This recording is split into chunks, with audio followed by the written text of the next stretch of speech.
If you are somebody who wants to know more about your information security requirements for your company, for your organization, if you're somebody who's interested in ISO 27001, what it involves, what you need to do, if you're somebody who's already managing an information security management system, this video and this live stream is for you. We're here to help you improve your organization and improve your management system.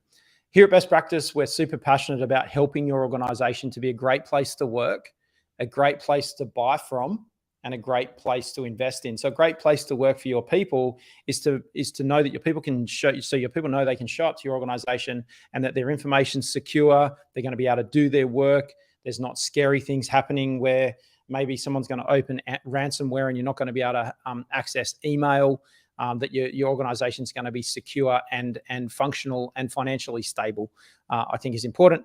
Your customers want to know that you're a great organization to buy from and they have a great buying experience. It's not just your products and service and the incredible benefits that you bring to your customers. It's also that in the topic of today, that their information, when they hand it over to you, whether it's their credit card details or their personal information that you collect so that you can provide your product or service, they know that's safe and secure. That's what this information management system and information security, cybersecurity is all about. If you can do those two things well, then you become a great, stable, sustainable organization that becomes a great, valuable investment, either for the owners and the incumbents in the organization, or for somebody who might be a prospective buyer for your organization, particularly if you're publicly listed. Hi, my name is Kobi Simmat. I'm the founder of Best Practice. We're live, same time, same place every week. We do our best to do it every single week at this time. So if you are watching after the recording, that's no problem. We do leave a recording of this particular video on our YouTube channel, Best Practice TV. Now, the other cool thing is we are streaming live to LinkedIn and to YouTube. And I've got a dashboard that Cam has set up for me. He and I are here in the studio kicking off this webinar for you. And, you know, rather than me looking at two cameras that have got no personality whatsoever, difficult to have a conversation with these two amazing Canon cameras. The video cameras we use. I like to know where you are in the world and where you are watching from. So if you are able to comment either on LinkedIn or on YouTube, let me know where in the world you're watching from. Every week we get a great global audience, and you're an amazing person that's come on to join us and watch this particular video. I really appreciate and value your time. I know you're investing time into learning, and I hope to bring you some amazing content and give you some assurances that it's the right information at the right time in the right place. In this webinar, live stream video that we're recording today, we're going to go through frequently asked questions. And I thought it'd be really interesting to kind of go and do the research and find out what are the most common questions. And are you asking those questions? And hopefully I'll have some good answers to those questions as we go through. But we've looked at both our database, our customer inquiries, and our web inquiries that come in on our website and what the frequently asked questions are. So I think you'll find them helpful. I was certainly very curious to learn what's on the list. I'm going to go off them. I've got a Google Doc here open on my phone, and I'll go through those, and we'll kick those off. Now, what we are going to do that's quite interesting is we're going to actually we're going to splinter this video. So we're going to leave the video on our YouTube channel for you and leave it on my LinkedIn page. But we're also going to break out the videos. So if you want to come back to our YouTube channel and scroll through all of our videos, there are videos you can use in training courses in your company. So if you're somebody who's responsible for educating or doing inductions, like onboarding and doing inductions with your staff members and new starters, or if you're somebody that's involved in managing and mentoring people in your organization, you can come back and you can select those videos. You just click the little share button, copy the link, email that little hyperlink to people in your organization. They can literally click the link and it opens our YouTube channel and they can watch those videos. It can be part of their training. The other thing, which is really amazing, is Best Practice is an auditing and certification registrar organization, and we issue ISO 27001 certification. So this is a copy of the international standard right here. You can purchase hard copies of the standard from us here at Best Practice at cost, and then we put shipping on top of that. So it's quite a cost-effective, convenient way to get a hold of the standard. We've got checklists and gap analysis that you can download. You can buy internal auditor training courses. You can buy ISO 27001 training courses, and you can come to us to get an internationally recognized certification. So we are one of the fastest growing organizations in ISO 27001 certification. We also do quality assurance, 9001, ISO 45001, OH&S, ISO 14001 for environmental management. We are one of those organizations. So you can, once you're certified with us, you can display the logo. We have an international accreditation ourselves. We're part of the international accreditation framework globally. So you can be rest assured that your certificate is valuable to use for any of your customers or any of your markets anywhere in the world. So you can come to us and get that. We can do a lot of that remotely right now. So we can line you up with one of our best team members to suit your business and get on with it. Okay, Kobi, get on with it. Great to have everybody on board today and watching. A couple of people from Sydney, somebody from Guildford in Sydney, I'm assuming. So yeah, as you guys come on today and we talk about it, we're talking about this topic, you can use that comments section either on LinkedIn or on YouTube to ask me questions.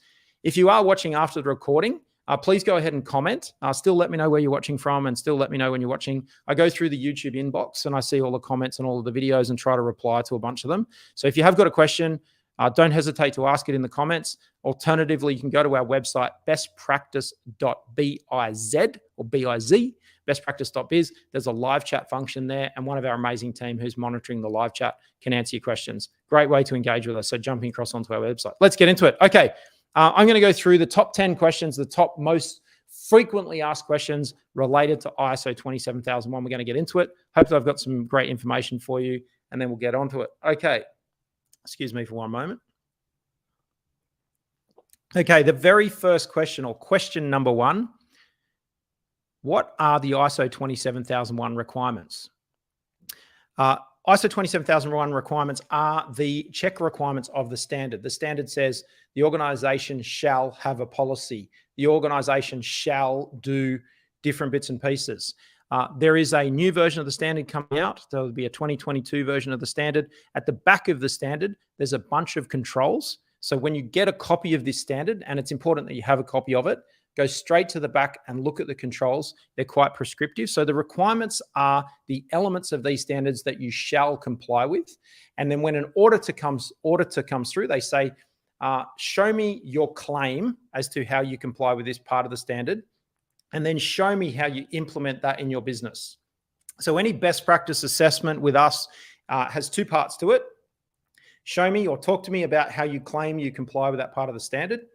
That it could be written in a manual, it could be written on a wiki page, it could be written on an intranet site, could be recorded in a video, and the requirement will ask you to do something, and you need to demonstrate how you, or claim how you do that.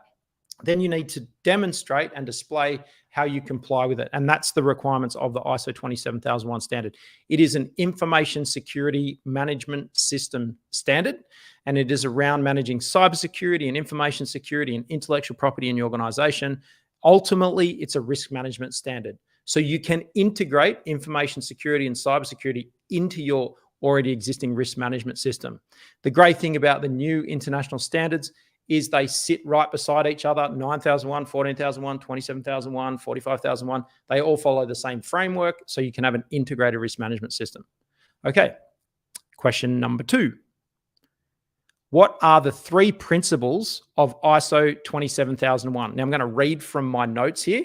The ISO 27001 standard provides a framework for implementing an information security management system. One, safeguarding your information assets while making the process easier to manage, measure, and improve. And it helps you address the three dimensions of information security: confidentiality, integrity, and availability. And that really is the three things in terms of, cybersecurity, if that's the common label for it, is that you want your information first and foremost to be kept confidential and not be seen or shown to or accessed by anyone who shouldn't see it or know about it or access it. You want to protect the integrity so it doesn't get accidentally damaged, intentionally damaged or destroyed. And then obviously it needs to be available to the right people at the right time. Now, whether that's digital information or whether that is hard copy printed information, it's information security. And so we're using the term, we're not saying cyber, because cyber infers that it's all your electronic stuff. Don't forget it's all the paper that's in the filing cabinet as well. Okay, question number three. Is ISO 27001 certification mandatory? That's a great question. Well, in most cases, in my experience, it's mandatory for specific sets of customers. If you're somebody who wants to do work for an Australian government agency or a state agency in Australia, or an international government agency or a government agency in your country, in a lot of cases, their procurement requirements make it mandatory. Now that's not like an umbrella statement of being mandatory. If you want to do work for that customer may say, these are our requirements. This is the criteria you need to meet.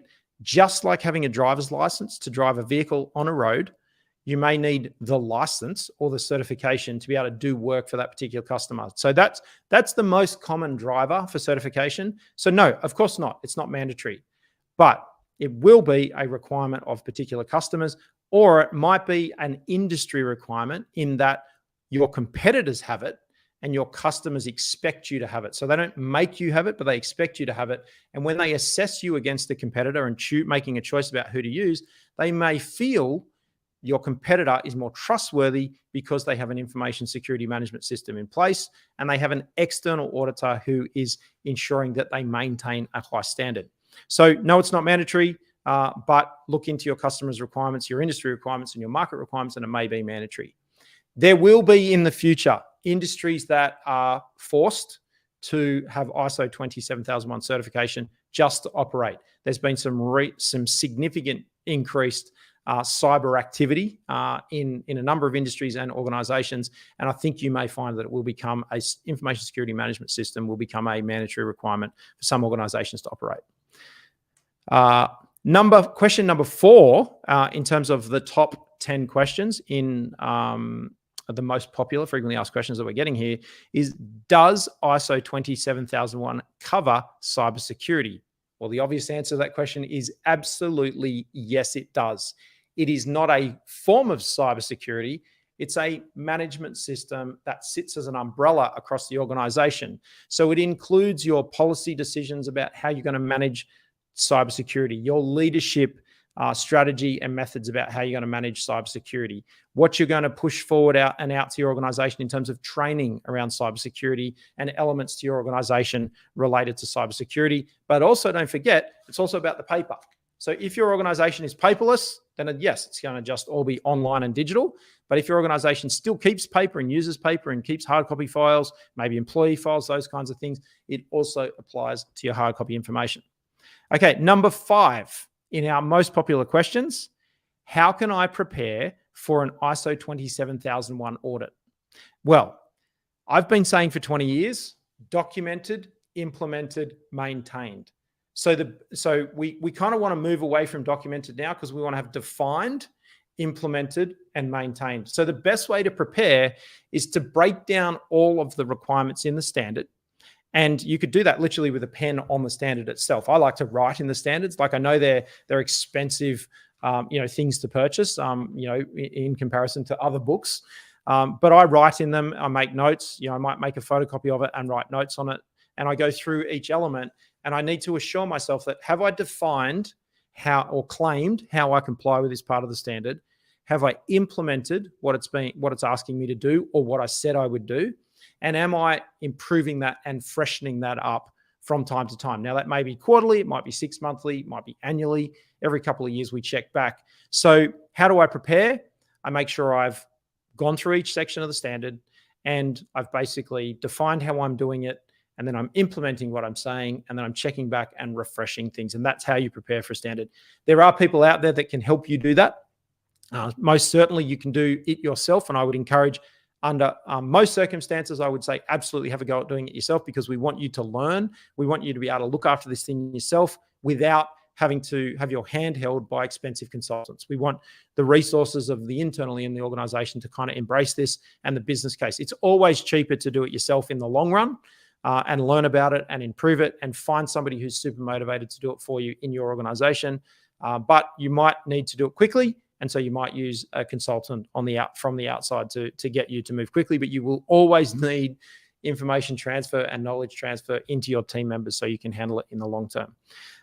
So essentially, in a nutshell, defined, implemented, maintained. And once you're confident that you've done those 3 things across every element, you're ready for an external certification from best practice. Number 6 in our most popular questions, how difficult is ISO 27001 certification? It's not difficult. And I think the biggest mistake that people make is that, oh, this is going to be really hard and it's really bureaucratic and it's going to be nearly impossible. It's our goal to certify you. It's our goal to coach you through the standard. And we know that when people have never been certified before, they need to learn. Now, you might not be confident to say, hey, I really want to learn about this because you think you need to, we think you need to know everything. That's not correct. So we have very mature customers that have been doing this for a long time, and we're, peer-to-peer, challenge each other. But when you're getting started, we know you're getting started, and it's our job to get you over this hurdle. So we need to make you feel confident. It's not significantly hard. In fact, it's quite easy. And the steps are read the information, study it, learn about it, start to implement it, and get better over time.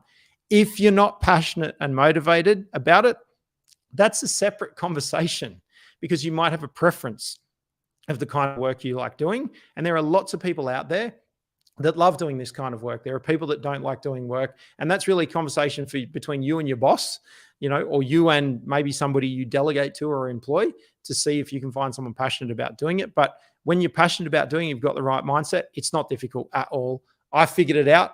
This thing didn't exist 15 years ago. It was a new thing, and I've learned about it and I've embraced it and I've got involved in it and we've pivoted towards it, and it's not difficult. So I'm not the sharpest tool in the shed. That's a bit of Australian saying. And I'm definitely always the dumbest person in the room. I figured it out. You're smarter than me because you're taking time to watch YouTube videos and LinkedIn videos. And I didn't do that. I had to teach myself. So you're definitely smarter than I am. You're going to be able to figure it out, and it's not difficult. Now, we here at Best Practice are here to help. We've got lots of great articles on our website. We've got lots of great videos on our YouTube channel. We've got training courses you can purchase from our training academy. You just go to bestpractice.biz, navigate through the 27001 ISO 27001 information security parts to our website, and you can figure it out. Everything we do here at Best Practice is hopefully helping you to feel confident to tackle this. We got some great customers that didn't know about this. They were specialists in safety or environment, and they've tackled it. And we've got, a good couple of hundred customers that are way ahead of you in the journey, and they've figured it out. So it's not hard. Okay. Question number 7. We're almost finished. Now, let me know where you are watching from. Anyone that's come on board. Buenas noches in Ecuador. Buenos dias. ¿Cómo estás? Question. Someone told me weeks ago, blockchain applied to business fills 27001 consideration about cybersecurity. Is that true? Or maybe they are total opposite. It's not entirely true. Just to quickly address this question in the feed. Blockchain is more about records management and acknowledgement of peer-to-peer proof of stake claims to things like smart contracts and validation of movement, say, for example, of money or value. So no, blockchain, it can be used to assist with proof of stake and proof of ownership. And it's kind of more publicly available information, but you need to think about it more like ownership. Blockchain is used more for ownership than anything. So like the ownership of a house or the ownership of a car or the ownership of a Bitcoin. And the blockchain is proof of ownership, and it's helping with that. And it is making that information publicly available. So specifically around property, real estate, that's going to be really interesting. When countries invade each other, and they just basically, like what's recently happened between Russia and the Ukraine, Russia's gone, oh, we're going to take that. Well, the blockchain's going to say, no. You don't have the rights to that because this individual person who used to live in the Ukraine but now lives in Russia owns that piece of real estate, and that's registered on the blockchain, and it will come down to acknowledging that. So I think the blockchain is going to have some good benefits there. Of course, there are definitely lots of different applications, but right now, blockchain, no, it does not solve cybersecurity or 27001. You've got to go through the standard. Okay. So question number 7. So no other comments or questions, nothing at this stage. Thanks for watching, everybody. Sorry, Guildford in the UK. Awesome.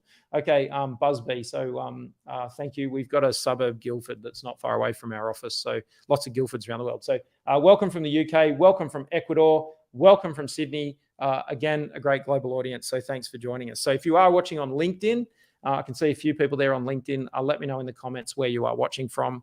And don't forget, everybody, to hit that like button, because that gets the attention of the algorithm that this content is valuable and you're enjoying it. And it means that it will show it to more people as they're exploring for 27001. So please do I'd appreciate that if you could just hit that like button and comments. So they help me tell the algorithm that it's good stuff. Question number 7. Sorry, I'm dragging on. How often do you need an ISO 27001 audit? If you are certified with best practice, your ISO 27001 audit will most likely be every 6 months, where we will do a surveillance with you, and then we recertify you every 3 years. So we'll see you on a frequent basis, a little bit every 6 months, to keep coaching you and keep mentoring you and motivating you to use the standard and improve your systems. And then we'll do kind of a re-registration, recertification every 3 years. Number 8, who can perform an ISO 27001 audit? Now, anyone can do an audit, an internal audit. It helps to do a little bit of training, but it's not rocket science. You can go through and ask questions. Here at Best Practice, our ISO 27001 auditors or certifiers, or best practice assessors, we call them, they have postgraduate qualifications in IT. They have management experience in IT and information security, and then they do monthly regular professional development around information security, what's happening in cybersecurity. Then we approve them through a special peer approval process, and they are the people that sign off the certifications. We have auditors in training and best practice assessors in training that are coming up through the ranks, and then we have senior people that do the ISO 27001 certification, lots of industry experience, and then we have managers and technical experts. So those are the people you have to be approved here at Best Practice. You have to meet that criteria, and we have the amazing Sarah Long who signs everybody off. So that's what our people need to comply with. But of course, you can do information security 27001 audit inside your organization. And I'd strongly recommend that you do our internal auditor course. It's available on our training academy, and watch some of our internal auditor videos on our YouTube channel. And that's me giving you videos, inspiring you to get on with it and learn some new skills. So anyone can do it, but to do it best practice certification, you need to meet our internal criteria. If you're watching this and you're a contractor, we're always on the lookout for more ISO 27001 auditors to join us here at Best Practice. There's roles available on our website. So if you're somebody who's watching, you want to get into this, you want to learn how to do the audit and be trained by us and be representing our organization, that is the one area that we're exploding and getting lots of new customers, and we need more people to come and join our team. So if you're somebody who wants to get into ISO 27001 and be a best practice assessor, comment on the video, or if you want to keep it quiet and private, reach out to Sarah Long here at Best Practice, and she can help you with that. Okay, next question. Who needs ISO 27001 certification? Who needs ISO 27001 certification? Anyone who's being asked to have it, particularly here in Australia. We have clients and who are being told by government departments, because they do work for government, that they need to get 27001. It's becoming a mandatory requirement. So if your organization operates in the Asia Pacific region, you will have to get, and you do government work, you will have to get ISO 27001 certification. So I would start moving quickly. If you want to get the advantage over your competitors, move now. We've just had a huge issue with Optus, one of Singtel's larger telcos here in Australia. It's the second largest telecommunications company here in Australia. They had a hack. The Shangri-La chain of hotels had a significant hack. I'm aware of a number of organizations where confidential customer information has been leaked out into the internet. I'm aware of a number of organizations that have had ransomware attacks and their email systems have gone down for 20 days.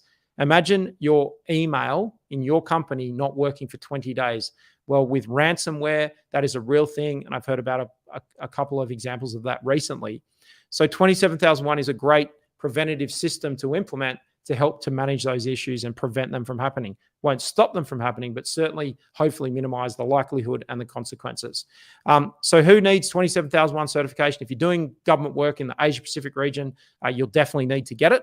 It's going to be mandatory and definitely out into the UK and across into the US and then sections of Europe. It's definitely a significant trend. You're hearing it here first. I predicted it'd be something that the Australian government would do a couple of months back. They came on and made the announcement. So I'm telling you now, get moving. It's important. It's a priority. That's why we're doing so much content around it, because I'm trying to educate you and inspire you to move along quickly. It's becoming a mandatory requirement for any government supply chain. Large Wall Street, Australian Stock Exchange, UK stock exchanges, publicly listed companies are making it mandatory for their supply chains as well, because they can't afford supply chain disruptions from a cybersecurity perspective of all their suppliers. So if you supply products or services to large international companies, if you supply products or services to government, if you supply products or services to publicly listed companies, if you are a publicly listed company, all of those organizations will need to get information security, and ISO 27001 is the international benchmark for that. So that is who needs 27001. Number 10, how long does it take to become certified to ISO 27001? It doesn't take very long to become certified to ISO 27001 if you have already reviewed the standard, got some information systems in place, and you're already managing a system. If you're starting from scratch, it really does depend on the size of your organization. But I could expect you, if you've got kind of already got a quality system or an environment system in place and you're adding to your risk management system, 3 to 6 months is a fair amount of time to be ready for your first review or your first gap analysis with an organization. So 3 to 6 months, I think, is a good answer to that question. We're here at Best Practice to help you. The best way to get started is to reach out to us here at Best Practice and do a gap analysis or a, excuse me, or an information security health check. That's what we're here to do. You can do that right now with no effort whatsoever. You can get our team involved. They can coach you through the first steps. They can do an assessment to see how almost ready you are, and then give you some areas to focus on. They might give you 5 or 6 areas to focus on.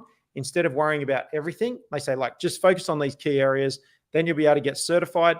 After you're certified, you can focus on some other key areas, and then they're going to come back and see you every 6 months. So I would get started right now with a gap analysis. Yes, I'm putting the hard sell on you. I apologize for doing that, but I've been in this industry for 20 years. I've never seen the priority and pressure put on an ISO standard that I'm seeing right now. And that is why we're focusing our content on information security and pushing you guys to do this. So please reach out to our team, engage in a gap analysis, get the information reviewed on your organization so at least you know where you're up to, and then you can start engaging and start asking questions and start getting some coaching from our team at Best Practice. We can do that on Google Meet, on Zoom, on Skype, on FaceTime for you anywhere in the world. It doesn't just have to be here in Australia. We've got a great team and we've got people from all over the world. We're part of a group of 4,000 people. We're part of the Citation Group who are based in the UK. We're part of FCB, which is based here in Australia. We have best practice assessors and QMS assessors all over the country here in Australia and all over the UK, and we're branching out into the US. So we have 4,000 people that you can access here as part of our group, which is really exciting. So there's 200 people in the team here in Australia. So we are a big team. We've recently merged Best Practice into the Citation Group, which is really exciting. That gives us the breadth to help you guys out anywhere in the world. So reach out to us. In the UK, we're called QMS International. Here in Australia, we're called FCB, obviously Best Practice. And it's a great group of people. And my peers are absolutely amazing. My peers and colleagues are absolutely amazing group of people. So I'm really excited to be part of that group. So we can help you. It doesn't matter where you are in the world. We can help you everywhere in the world. So, okay. Yes, we do employ in the UK. So Busby, do you employ in the UK? Absolutely. Yes, we do. In the UK, we're called QMS International. And so if you look at QMS, look up Citation Group and look up QMS International. And if you can't find someone who's near or close to you to speak to, reach out to me and I can sponsor you into Citation in the UK. So it'd be great to have you on the team. We're looking for people. We're madly hiring lots of people at the moment. So yes, that would be amazing to come on board with us. So come and join this amazing team. Okay, those are our top 10 questions for ISO 27001. Slightly different theme today in terms of how we do our videos. We're going to be back same time, same place next week, talking about ISO 27001 and how to implement your management system effectively in a quick and easy way. I'm going to give you my top 5 tips on how to implement information security and ISO 27001 quickly, how to get some quick wins, what are the low-hanging fruit. That'll be in our webinar next week, which is super exciting. And so I'm going to give you that, what we see. So the customers that are successful and do it really quickly, I'm going to, we've had a bit of a look at the trends there, and the biggest mistakes that people are making, I'll cover the week after. So next week, 5 top tips on how to get some quick wins and implement ISO 27001 quickly so that you can get yourself prepared more effectively for 27001 certification with best practice and be able to use this amazing logo on your website. Imagine having that amazing logo on your website. Imagine having that logo on your business card. Maybe you've got a fleet of vehicles. Your customers are going to feel amazing because they're seeing the best practice mark on your vehicles or on your website. There's some great websites out there. If you Google best practice ISO 27001, you'll see lots of our customers who are promoting it. It's really exciting. Okay. I've got lots of great stuff happening on Instagram. There's lots of great stuff happening on my LinkedIn account. So I hope you are following both my Instagram and my LinkedIn account. Crazy stuff happening on TikTok, which is really funny. We're finding that people are using TikTok as a search engine now, searching for information, which is really interesting. That's an interesting observation. So if you've got kids on TikTok and you want to monitor what they're doing, or while you're there, you might want to watch some of my TikTok videos. No crazy dances, just lots of great information. If you don't see me on TikTok, Instagram, or Facebook, you know how this goes. You're going to definitely see me right here next time on YouTube, the same time, same place, next week on Best Practice TV. My name's Kobi Simmat. I'm the founder here at Best Practice. Bye for now.